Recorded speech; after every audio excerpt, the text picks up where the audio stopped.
I'm Jeff Sikkenga, Executive Director of the Ashbrook Center, and this is The American Idea, where we discuss the ideas, people, and events that have made America what it is today.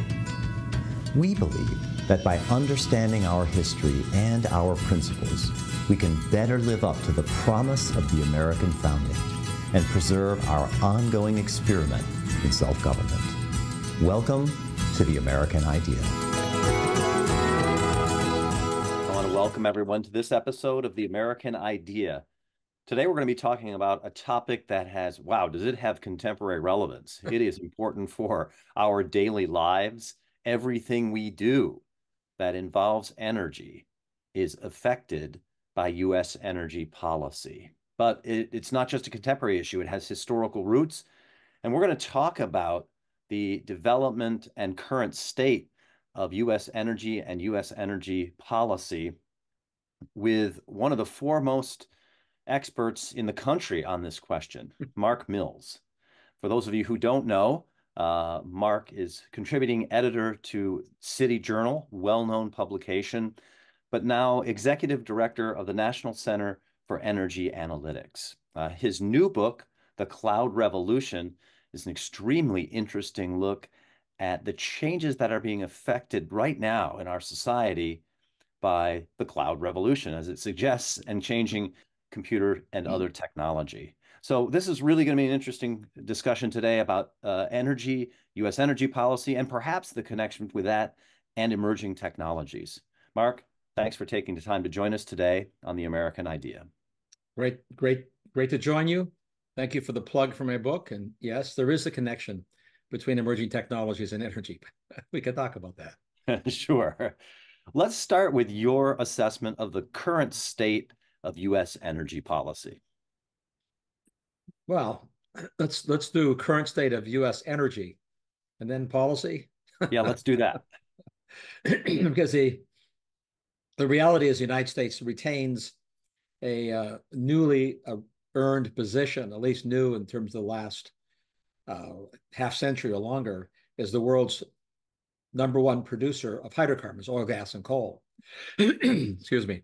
So we're the world's biggest producer, and as most of your listeners doubtless know, that's a relatively recent emergence because of the shale revolution, which is fundamentally a technology revolution. It's not a resource or discovery revolution. It's a technology revolution in the materials domains, some information technology in it. We are a major exporter of natural gas, second biggest in the world, not just a producer. We are the biggest producer. We are a significantly robust state of the, let me rephrase it, the state of our grid is significantly robust, phrase it properly. That is, we don't have a grid, unlike a lot of countries. We have many grids, and that affords a particular benefit, both in terms of experimenting with how to operate grids, and also in terms of security and reliability, because there's no real single point of failure, unlike a lot of countries. There's no single grid. Even though people talk about the American grid, there isn't one, and fortunately. And it's in pretty darn good shape, despite all the rhetoric about it being a creaky grid. We're doing damage to it because of policies that are making it less reliable. And we're doing potential damage to our oil and gas industry because of policies that are set to or about to or have started to impede efficient operations and expansion.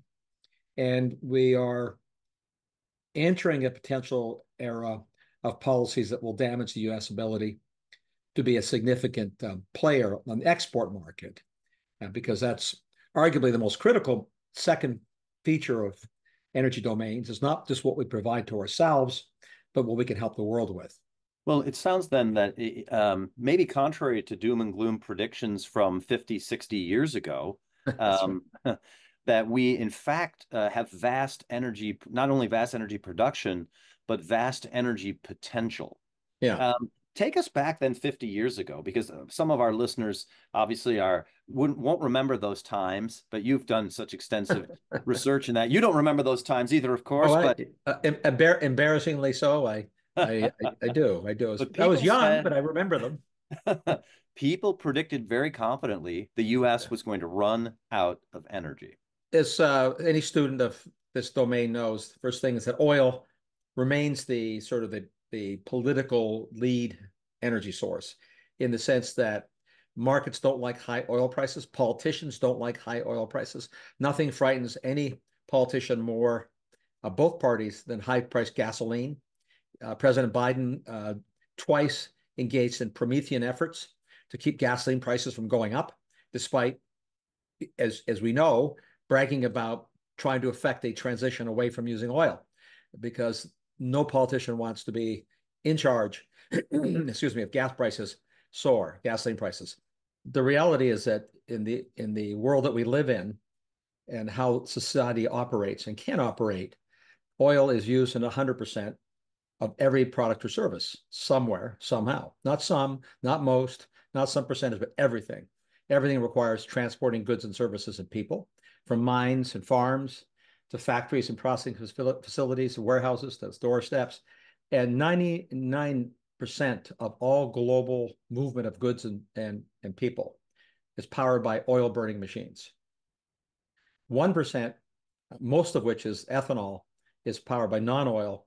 And the trivial, in terms of the total transportation ecosystem, electricity is like 1/4% of total transportation energy use. So it's an oil-centric reality. Transportation is essential to modern society. It's been essential to societies for all of history, but particularly modern society.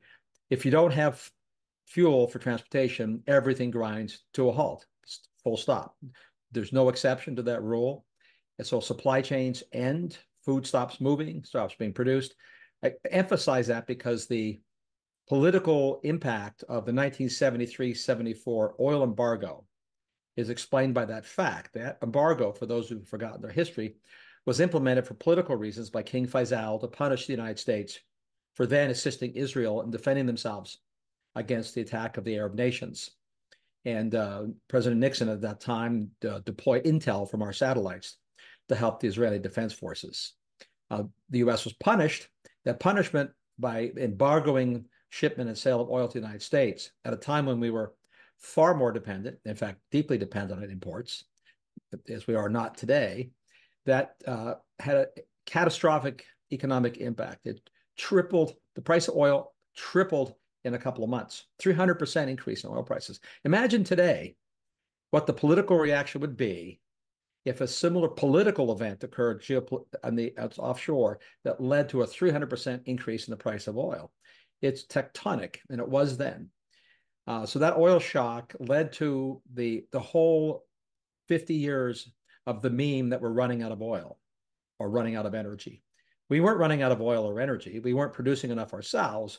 It was a political event, not a geophysical event.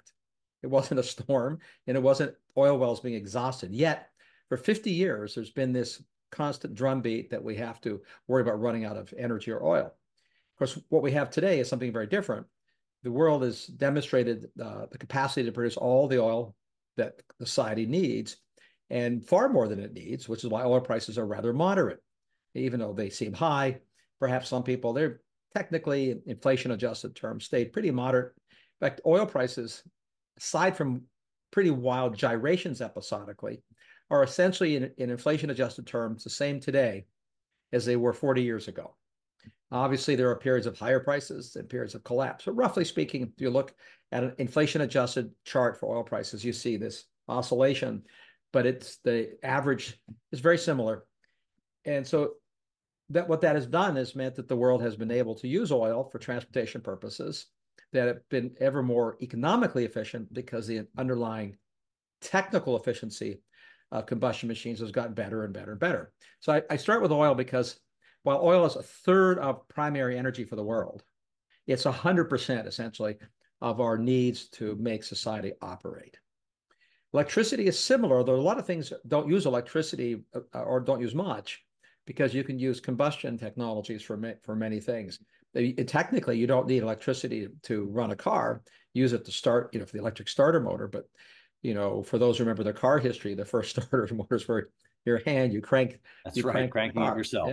Yeah. The electric motor cranks the car. But so the state of play has been that we went from an era of the claim we were running out of oil, or we were permanently dependent on imports, depending on which camp, and sometimes we're the same camp, to an era now where we are exporters of both oil products and oil generally and natural gas. And prices are very moderate. In fact, they're very low for natural gas. In fact, the essential thesis today in energy policy world is that we're using and producing too much oil. We're not running out of it. We are running out of the capacity to use it if you are worried about carbon dioxide emissions, because we have so much oil, there's no real limit to the society's appetite to consume it. What has happened to cause the doomsday of we're running out of oil to become, oh, now we've got so much and too much by some people's? You talked about technological innovations. What are, for our listeners, what are some of those technological innovations that have really unleashed the not necessarily the oil supply, but making it the supply be able to meet demand, which I'm sure has gone up dramatically over the last 50 years? Demand and supply of hydrocarbons broadly, oil, gas, and coal, have increased in the last 25 years alone, so the 21st century, by an amount equal to 6 Saudi Arabia's worth of oil production. Wow. So it's a very big increase in hydrocarbon production. The share of global energy supplied by hydrocarbons is slightly lower, about 2 percentage points, but on a much bigger pie. So we've added a lot of other things, not just biofuels, but mostly wind and solar have made us a non-trivial dent in global electricity supply. From an energy perspective, all the spending, certainly trillions of dollars of spending globally on wind and solar, have brought the world to a point where those two new sources of energy supply about 3.5% of global energy, primary energy, which is not nothing, but you don't have to be a mathematician to know that 3.5% is not a big number. And for perspective, burning wood globally still supplies the world almost 10% of all energy. So wood burning is still a bigger energy source than all the world's windmills and solar panels combined. It's pretty remarkable. So the reason I say those facts is, of course, the context, the answer to your question, what happened. Because in most people's minds, technology progress has brought us lithium batteries, windmills, and solar panels. And they have. And that progress has meant that there are now things today compared to 25 years ago that weren't possible then. Wind and solar are far more cost effective now than they were then. Electric cars are now possible, cost effective in a certain demographic, in a certain car class. So the high cost car class, the expensive car, luxury car, it's, EVs are competitive with other luxury cars. Simply put, they're not competitive with most cars, but they're competitive with luxury cars. And that's a very big market in the wealthy world. It's a very, very big market in the wealthy world, as Elon Musk knows better than anybody else. And right, exactly. But the technology changes that have come to wind and solar and batteries doesn't meant that there haven't been technology changes in natural gas and oil and coal. There's been tremendous incremental improvements, both how we produce, transport, and use hydrocarbons.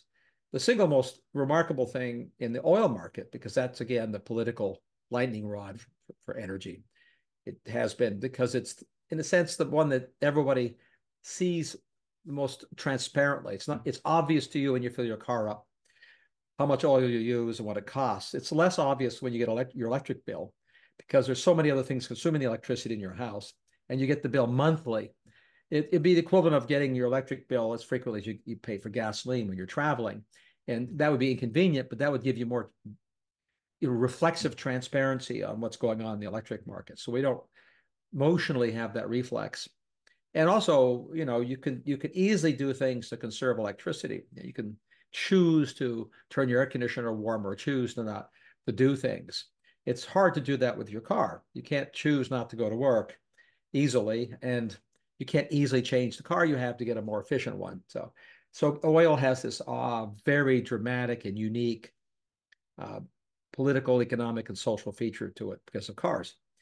So the technology in the oil supply side, of course, is, famously, or depending on where you are politically, infamously attached to the so-called fracking revolution, hydraulic fracturing of shale rocks, which geologists have been there and full of oil for a century. So they weren't discovered recently.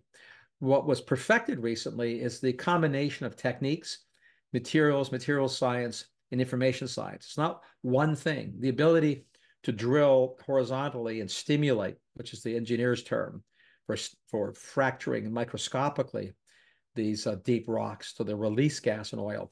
All those techniques didn't come about because of one specific discovery. It's not the equivalent of saying, I invented the transistor, now that I can make computers and radios smaller.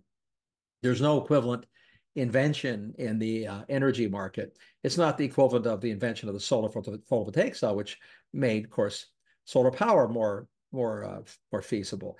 What we have is a sort of complex mix of continual and significant improvements across these engineering domains of material science. The experience itself, all businesses get better with experience, and with more knowledge, we actually understand how to stimulate that rock. And that's the important part. The fact that there was oil and gas in the shale rocks was well known. It's called source rock. It's where the oil and gas come from, that over geological time, the compression of the earth squeezes that oil and gas out into pockets that we drill into, and you get that pressurized oil and gas. So the technology progress looked like it was an overnight thing because the political and media class suddenly noticed there was a lot of activity in the shale fields of America. But it had been going on for decades prior to that, and it came to a sort of an apotheosis of capabilities. People began to imitate and emulate. And in the United States, of course, we have another feature in energy markets, which is totally unique in the world, utterly unique globally. Citizens own the mineral rights below the land that they owned. We're the only country in the world that's true. It's in the Constitution. What that means is that when an oil or gas company or a mining company, anybody wants to use minerals below your land, they have to pay you a royalty, the landowner. That creates sort of a virtuous circle of incentives between landowners and minerals producers that is unique in the world. If you live anywhere else and somebody drills under your land to get oil and gas, you get nothing for that. You're not particularly inconvenienced because you can drill horizontally, but you get nothing. You can imagine the difference if everybody in the world that sat above property that produced oil and gas were paid a royalty by an oil and gas company. But you can emulate the equivalent of that. Most countries extract a royalty fee, as does ours, from oil and gas producers, but that goes to the government. Mineral rights owners don't have to have the government as an intermediary to decide if they get the money. They get the money. So you have that unique feature in America. Another unique feature in America, it's not as totally unique, but close to as mineral rights, is our capital markets. Nowhere in the world are there so many private funds, banks, and players in capital markets, the businesses in the business of loaning money, businesses in the businesses of investing money on the part of other investors. We have the largest, most fluid, you could argue chaotic capital market in the world. So you take that combination of mineral rights, unique, capital markets that are unique, not a unique, but a unusually resource-rich geology of the United States. China and Russia have big shale fields, as does Argentina. Why don't they have the shale production that we have?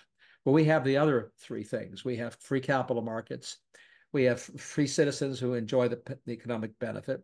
We have a very free engineering market. So we have thousands of firms in the United States, businesses, thousands and thousands of them, involved in the oil and gas industry. The big super majors, which is what everybody writes about politically, have a relatively small role in American oil and gas production. The super majors produce about 25% of U.S. oil and gas. I think that would be very surprising to our listeners. They think it's ExxonMobil, they think it's Chevron, they think it's British Petroleum. They think those are the folks, whenever there's discussion in the media or policymakers, it's almost always focused on those very large producers. Big oil, right? The invective of big oil. Now, those are big companies, and they, of course, operate globally, and they are bigger producers overall than U.S. small independents. But domestically, the industry we're talking about, the United States, the shale revolution, it was born of the independents. Some of the big guys like Exxon bought some of the independents, as has Chevron and others, and that'll keep happening. And they are big players as well. But the interesting fact is we got there because of the free market for capital, the free market for ownership, and frankly, and I'm beating this free market thing to death. The fact that a bunch of entrepreneurs were competing with each other to do this thing we call hydraulic fracturing is very different than a corporate VP deciding they're going to do something specific, right? That can be just as effective as a small company when you're doing something you already know how to do, or even more effective. But it's very different when you're trying to experiment and do new things. That's where open markets with competition work better. The other thing that's changed in the world, it's almost as big a factor, and it's about to become a bigger factor, is deep water, offshore deep water, globally. So this is where we get the super majors. Most of the, excuse me, the independents, this is not their primary focus. It's land side. There are independents offshore as well. But Exxon, Mobil, Shell, Chevron, Hess, I mean, all these big companies have become extraordinarily more productive and efficient at doing offshore exploration and production. I mean, they have done things, again, because of advances in material science, in information science, using computing modeling to design and control construction. So the kinds of offshore platforms that would take 10 years to build, cost $1 billion, they're now building in 5 years and putting into production, cutting the time in half. In any business, if you cut the time in half, that has a out of proportion reduction in the cost of capital, because time is not your friend when it comes to spending a lot of capital. This has been a very big deal. If you were sort of dividing the world up into oil production, and you had the United States and OPEC, the third biggest oil producing region, slightly bigger than the United States and OPEC, is offshore. Wow, that if big. It were a country, but it's not. Obviously, many countries have state-owned offshore, but that gives you a sense of how important offshore production is and will be. That's new in the last 20 or 30 years. So those two together, offshore, which is many, many countries, and the super majors and state-owned oil companies, and the U.S. changed the game. We oversupply the world, basically, with oil. We not only oversupply the world, the resource production concentration has decreased. Not enough, in my opinion. So OPEC's dominance remains the largest single producer. Saudi Arabia is not the biggest single producing country. We are, but OPEC collectively is an organization that can do things we can't do legally in the United States, which is openly conspire for oil price. It's illegal to openly conspire or secretly conspire control price of a product in America. But OPEC was formed specifically to manage prices, because they're not subject to our laws, and you can understand why they would do that. But when it comes to the energy world, that's sort of the reality is that we have a domain where there is, to use an expression from an old political campaign, there is no controlling authority for oil prices in America, but right. There is a controlling authority for oil prices, an attempt to have a controlling authority globally because of OPEC's outsized role in deciding to turn on or turn off production. So the dynamic has geopolitical implications, has economic implications, but the bottom line is oil remains incredibly important. Oil is going to remain incredibly important for the foreseeable future, for as far as we can see. It's not just me saying that. International Energy Agency says that in different words, by the way. They have tenditious words, but they're saying the same thing. No one who has a serious understanding of the dynamic of global energy markets believes that we're not going to have massive requirement for oil and gas for the foreseeable future. There's debate about how big. Is it going to stay at roughly 60% of world's energy? That's for oil and gas. Or will it be 50%? Or will it be 62% or 48%? I don't think it's going to be below 50. But let's just say the people who believe that are right. That still begs the question, where does half of the world's energy come from if we're not a major player? Even if you believe it's possible to accelerate hydrogen production and ethanol production and biodiesel and all these things that are being proposed to abandon hydrocarbons, even if you believe all those things can be done economically and tolerably, you still don't end up getting rid of the need for massive quantities of oil and gas, which sort of brings us back to, we're in the same place now as we were in the 70s and 80s, Before we continue with our conversation, I'd like to take a moment and ask you to learn a little more about the Ashbrook Center and how you can help us continue our work with teachers, students, and citizens. I'm Chad Kiefer, Director of Philanthropy and Strategic Partnerships here at Ashbrook. At its heart, America's story is about the lives of patriots who have given their last full measure of devotion to preserve and protect what it means to be an American. But the tragic truth is that the American story is being rewritten as one of oppression and despair. Back in 1776, the founders took a chance when they created a new government built on principles of liberty. They took a chance on America. Now I'm challenging you to do the same. Your gift to Ashbrook today reaches students, teachers, and citizens across the country, helping them to understand why America is worthy of their devotion. With so many forces eroding our history and taking away from our principles, isn't it time we give America a chance? Your investment is encouraged now more than ever. Please visit us today at ashbrook.org/support.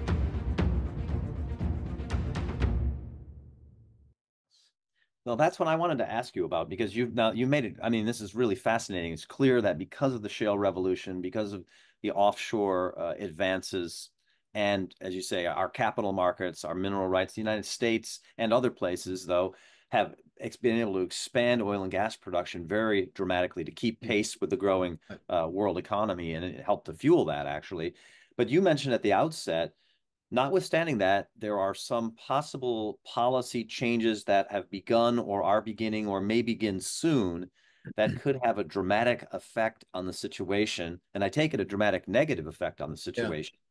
Yeah. What are 2 or 3 for our listeners of the most important of those? Well, I could put it in very simple ways. A movement to oppose the construction of pipelines. You don't, if you mount efforts, which environmental groups have, and has been supported by many state governments supporting environmental organizations, and our federal government, Keystone Pipeline being the poster child for that. Opposition to construction of oil and gas pipelines is the easiest way if you want to throttle U.S. oil and gas production and output. You take away offtake. If you can't get the oil and gas out of the fields to where it needs to go, you can do it by train and truck, but not cost effectively, and not at the scales you do with pipelines. Pipelines are an incredibly inexpensive and energy efficient and environmentally efficient way to move energy. So by far and away the most economically efficient and safe and environmentally sound way to move energy, even better than electric transmission lines when you do an all-in accounting. Nothing comes close to the incredible efficiency using a pipe. But if you ban pipes, make it hard to build them, you constrain oil and gas production, not just exports, but production, because it has to leave. Even though when the Keystone Pipeline wasn't finished, North Dakota moved a lot of oil on trains and rail cars until they got the more pipes built, and then they stopped using the trains. But you can do that. There's a limit to that. It's more expensive by a factor of about 5 to 10 per barrel of oil equivalent. So it costs about 50 cents a barrel of oil to maybe $1 to move it in a pipeline, and it costs $5 to as much as $10 a barrel of oil to move it on a train. It's a big increase in costs. So pipeline, number one. Number two, export terminals. Because the United States is completely and totally self-sufficient. This is remarkable. We're in hydrocarbons. We're an energy exporter. So the only place on the margin net new production can go is to other people, at the macroeconomic level, which means you need more LNG terminals, more LNG ships, and more oil terminals, and more oil ships carrying the product to the world.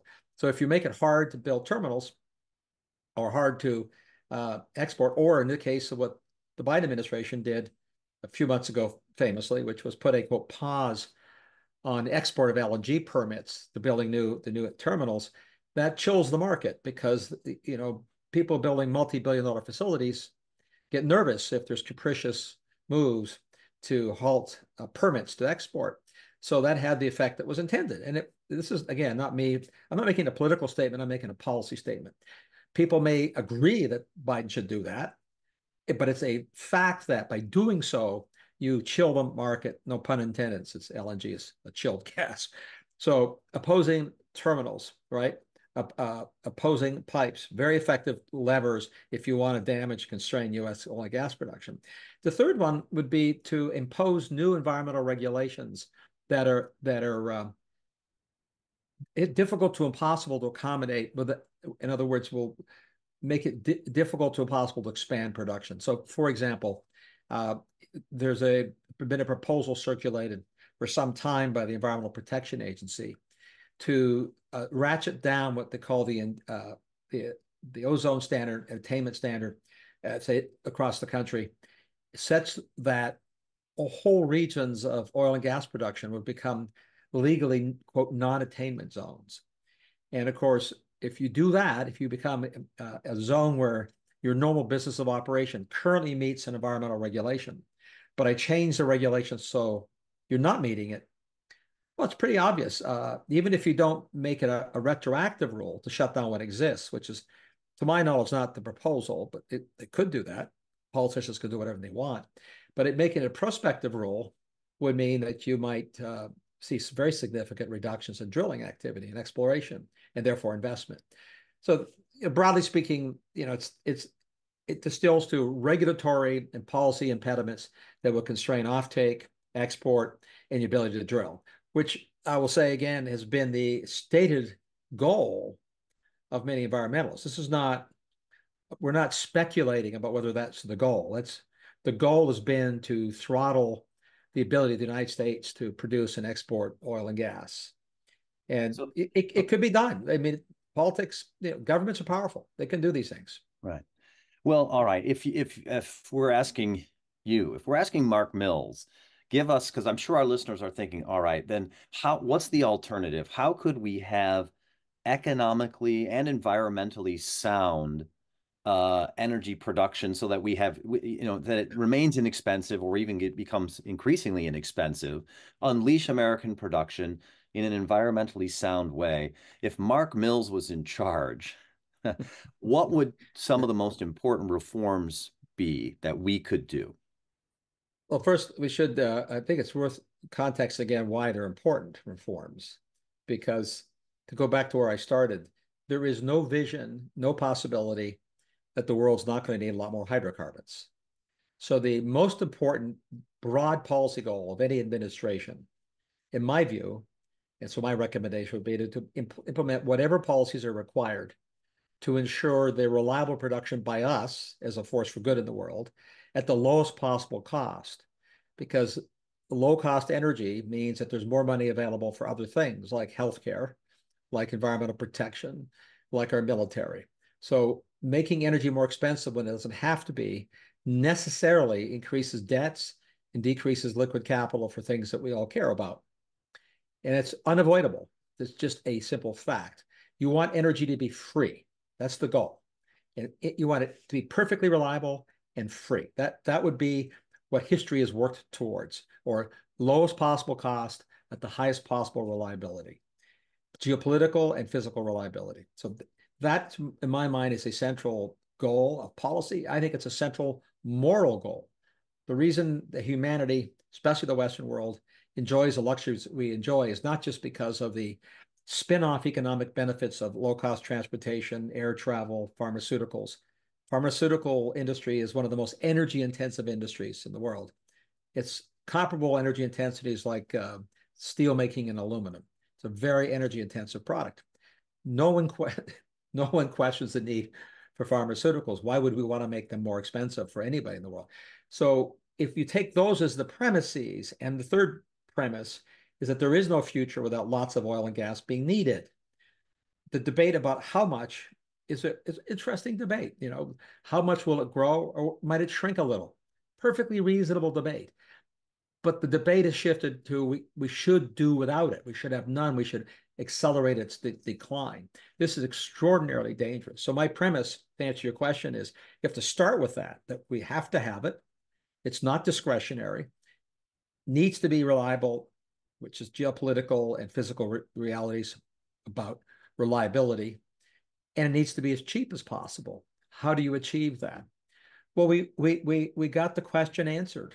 We know the answer because we answered the question the last 20 years.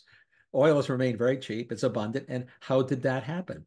Well, by and large, markets have functioned relatively well, relatively unfettered. That is, we haven't abandoned regulations of the oil and gas industry.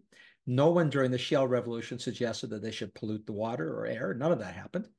So I would just say in simplest terms, do again what we did last time. Replicate the conditions in broad policy terms that allowed the ascendance of the United States to become the world's largest oil and gas producer. Because technically, in resource terms, we could double again. We could do that technically. It's whether it's economically viable or whether regulators would permit it are two related but different questions. But the potential is that large. Potential is enormous. So what does that mean? Well, that means, I guess, to cut to the elephant in the room, it means that you can't put carbon dioxide emissions as the single criteria that drives everything. If governments make reducing carbon dioxide emissions of the United States the single criteria for all energy policy, that will be economically destructive and it won't reduce global CO2 emissions. The reason I can conclude those two things is easy to illustrate. We know it's economically destructive because there are no sources of new energy at the scale society needs that are as affordable as oil, gas, and coal by factors of 2 to 10. That's indisputable. The debate, again, is over whether we can reduce the penalty over hydrocarbons, not whether there isn't a penalty. There's an economic penalty that's being justified, as you know, by climate models talking about future harms. It's fine. We can have that, but we have to have that debate on the basis of economic costs to the present, which is essentially what the debate's about. The second part, I can say with confidence that whatever we choose to do in the United States, whether it's to unleash our oil and gas industry or to throttle it and redirect precious economic resources to providing less reliable, more expensive energy from alternatives, which we can technically do. Don't get me wrong, you could do a lot more than we're doing. It would just cost a lot and be environmentally land destructive and resource using. Wind, solar, and batteries use lots of land and use lots of mineral resources. But the world's CO2 emissions won't go down because of that. We know that because, as an example, it's just one example, China has under construction hundreds of new coal plants right now, new ones.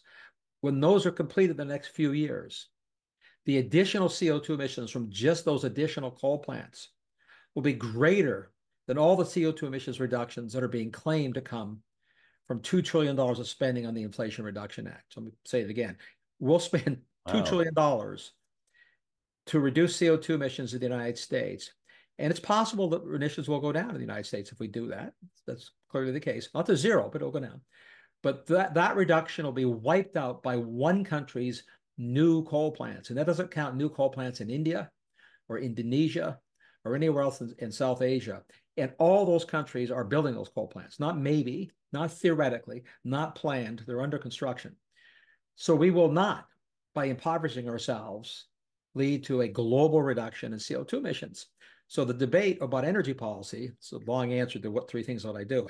I would say there'd be 4 things. The 3 things that are impediments, the 3 things that will unleash it are not adding unnecessary onerous regulations, rationalizing regulations that are irrational. There's a lot of irrational regulations that can be cleaned up that will increase the velocity of production without increasing environmental damage or oversight. It's a rat's nest, if you like, regulations. Surely we can do better. We've demonstrated we can do better in other industries. And then we have to stop acting as if the only metric for all energy policy is carbon dioxide, which is essentially what's going on. It's a economically destructive preoccupation, again, which says nothing about whether the science is good, bad, or indifferent. It is a simple fact of economics and physics that we're not able to, nor have we been reducing CO2 emissions globally anywhere from any policies, regardless of how much money has been spent. And a lot of money has been spent. So it's difficult to imagine we'll do that we're going to get rational energy policies look like they were, say, 20, 25 years ago. Even though those were not perfect, they were better than today. But I do think that we can end up pushing back towards more of a compromise, where in the political sphere that we live in, political compromises are always necessary. Those who feel much more emotionally attached to wind and solar and EVs, fine. I like all of them. I like electric cars. I like windmills. I just don't like the asymmetry in the subsidies. I think it's very bad and economically destructive. So we don't have to say we're as a political solution that we are shutting down windmills the way the counterparty says we have to shut down oil wells. That's a silly position. It's you have to rationalize production economically based on what the world really is in fact doing. And what it's in fact doing is consuming more oil and gas. Surely it's a sort of central matter of policy. There's an easy organizing principle. The United States should adopt policies that lead to us having an increasing role in supplying the world the oil and gas it needs, because that's good for our economy. It's good for our geopolitics, because global stability should be self-evident to state in our current times is a goal that has never gone away. And we're not a player if we're not a supplier. And would you suggest, because U.S. energy production is more energy efficient and cleaner, it would also, if the U.S. is the major producer, is that environmentally better as well? Well, sure, of course. We have, but yes, the answer is yes, but it's not. It's the other countries, many other countries. Canada is a big producer. Norway is a big producer of oil and gas. I dare say Iran, which is nominally our episodic, obviously, enemy, their oil and gas production is pretty efficient and pretty clean. I mean, they're not interested in destroying their environment.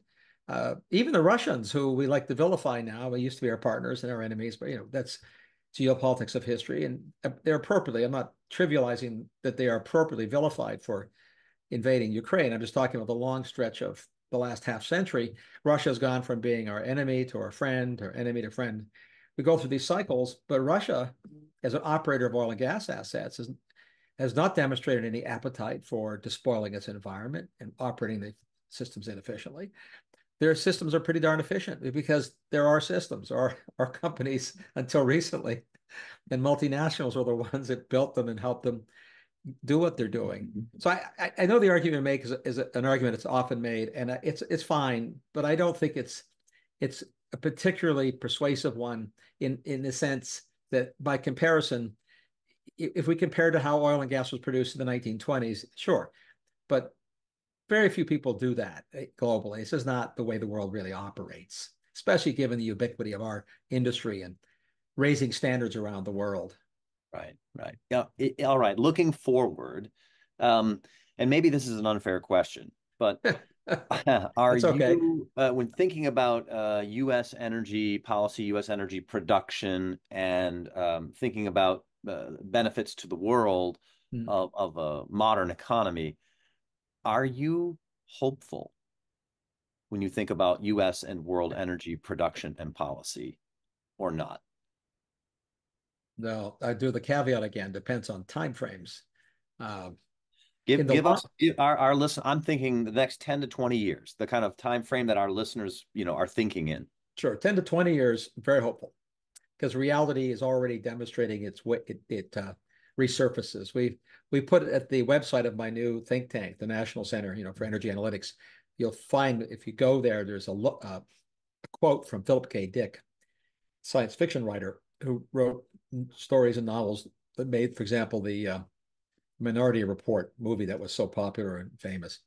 He said, I'm paraphrasing, reality is that which, when you ignore it, still exists. So the reality of what energy can do and can't do is becoming obvious. The bloom is off the rose, EVs taking over the world. Not because EVs aren't nice, it's because the myth that they're simpler, cheaper, more reliable is not true. There's very similar vehicles and more expensive than conventional cars, but they aren't inherently cheaper to make. They aren't inherently safer. They aren't inherently more reliable. They're different fuel in many ways and similar in others. But that's becoming obvious, right? Hertz CEO lost his job over the obviousness of that. The reason that he got fired, and was because he bought, $300 million worth of Teslas and discovered that he had to sell most of them because it was more expensive to maintain them than their conventional cars they had. So will that always be the case? You know, EVs will get more reliable over time, but that's normal engineering. My point is we're learning that about windmills and solar power and grid reliability. Global natural gas demand's up. Global oil demand is up. Global air travel is back at pre-pandemic levels and growing rapidly.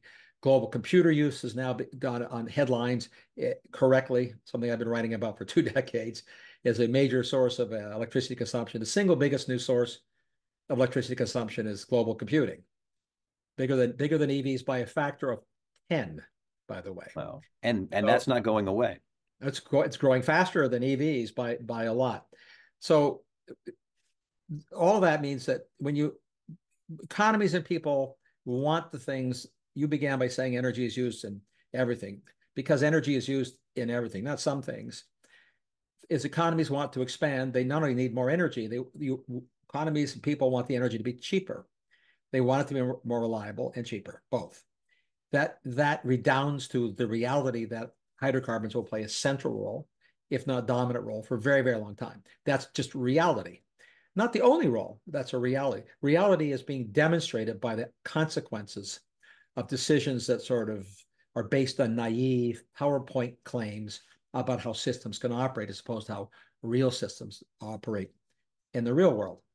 So this is already, the evidence is already before us that reality is resetting policy expectations. Even in Germany, you know, they're expanding coal burning, not windmills, to keep their grid reliable. What they should do is turn them back on their nuclear plants, obviously, but that reality is with full force in Europe and in Germany. They can ignore it for a while, but it eventually has economic and social consequence.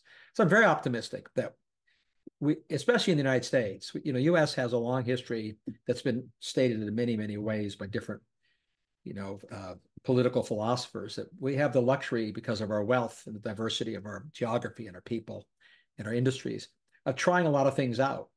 We can afford to try things out that don't work and then go back to what works. It's essentially what we've been doing in our energy market. We've been trying some stuff out at great cost. It's not destructive in the broad sense. I mean, it offends me to waste $1 trillion. It's a lot of money to spend on something, but you still learn stuff, and the $1 trillion provides energy, just more expensive, but it's in the context of a $24 trillion economy.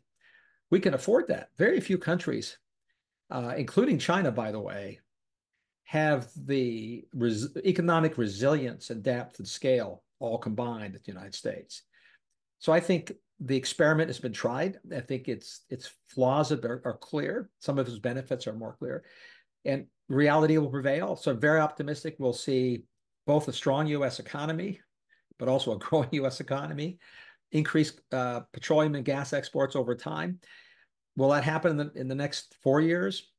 A lot will depend on the election in November, because the bifurcation and the policy positions, it's stronger now than any time in my living memory of the two political parties in the United States, at least.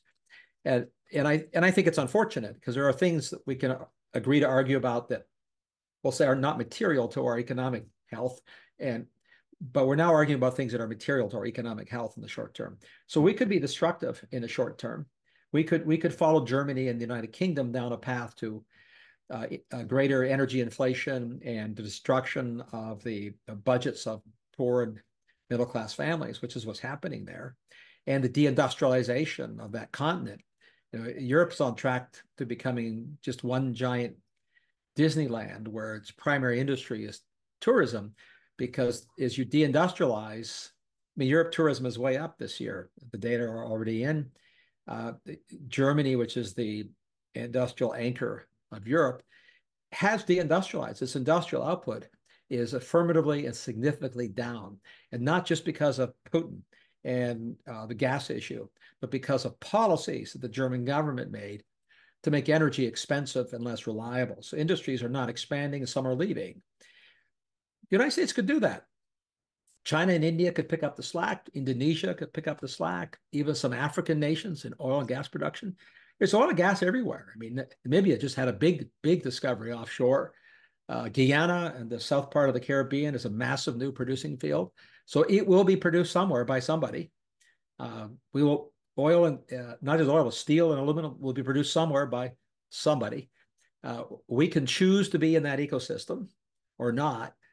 So I am very optimistic, pretty confident that the general direction of the American electorate is, as they learn that these are the actual choices, will choose the right path, in my mind, which is not deindustrialization, but reindustrialization. So the political parties have sort of agreed on that, as you know, these policies to reshore American industry. I'm all in. I'm not fully on board with how we're going about it. You have to ask why industries left to figure out how you get them back. Offering people money to come back, but still brutalizing them with regulations and making it take 10 years to build a factory instead of 2 years, they're not going to come back. So you have to think about why they left in the first place. In many cases, they left because we chased them away with punitive regulations. So what hasn't happened yet is a reforming of the regulations that drove industries away, especially mining, for example. So, but again, I think we'll reform that because we're having that debate now. We haven't had that debate. I don't know. I mean, I worked for a mining company as a young man in Canada. I love mines and miners and mining. We haven't had a vigorous debate about the importance of U.S. mining, again, in my living memory. And now we're having it. This is great. This is great because that means maybe we'll do something sensible about it. Not perfect, but perfect, that old adage, that perfect is the enemy of good enough. We'll do something good enough. So I'm very optimistic. And when you combine that with the trends that I have covered in my book, so my book at the end, as you know, in the epilogue, I declare this the American century, not China's century. And I then make that as a jingoistic claim. It's a claim based on the factors I just described, but also the fact that the confluence of emerging technologies that are cloud-centric, next-generation automation, next-generation material science, which are amplified by AI and the cloud, the constellation of technologies that are now emerging all redound to the probability of a asymmetric increase in our GDP and growth, somewhat similar. I made this claim in my book, but I still think it's true. Somewhat similar to what happened in the 1920s. There was an asymmetric uptick in our ability to be productive as an economy because of the kinds of technologies that emerged in the 1920s. We have a similar class of technologies emerging in the 2020s, and I think it'll have the same effect. It will mean more energy gets consumed. It'll make it easier to produce it cleanly. But that's sort of to me, the second order issue. What I was more interested in my book, I'm more personally interested in, is the first order effect, which is making everybody in America wealthier and safer, which that shouldn't be a partisan political objective. The partisanship goes in how you achieve that. But I think whatever we do for policies to achieve it, we actually we do live at a unique pivot in history where the opportunities to affect unusual and asymmetric growth are really arriving and with us. So, and I'm optimistic that'll become obvious, just like the energy realities have become obvious. Computing is sort of a central force of our society, become obvious. None of this is to be a Pollyanna. There's no downsides like to computing and social media. There's been downsides to everything throughout all of human history. But underlying that, I have a deep sense of optimism, which is clearly reflected in my book. My biggest worry is just rely on how long it takes for us to rediscover reality and how much economic and social damage is done by making really, really bad decisions that we'll have to wait a few years to discover how bad they were in a reverse course. That seems to be a consistent trend, thinking about American history and thinking about public policy. But yeah. Wow, what a fascinating, to our listeners, let me recommend Mark Mills' book, The Cloud Revolution. What a fascinating, insightful, thought-provoking conversation. Mark, thanks for taking the time to join us today on The American Idea. Thank you. Thank you for listening to this episode of The American Idea. If you enjoyed this episode, remember to subscribe at Apple Podcast, Spotify, or wherever you get your podcasts, and leave a 5-star review. If you want to learn more or get involved in Ashbrook's vital work, visit our website, ashbrook.org.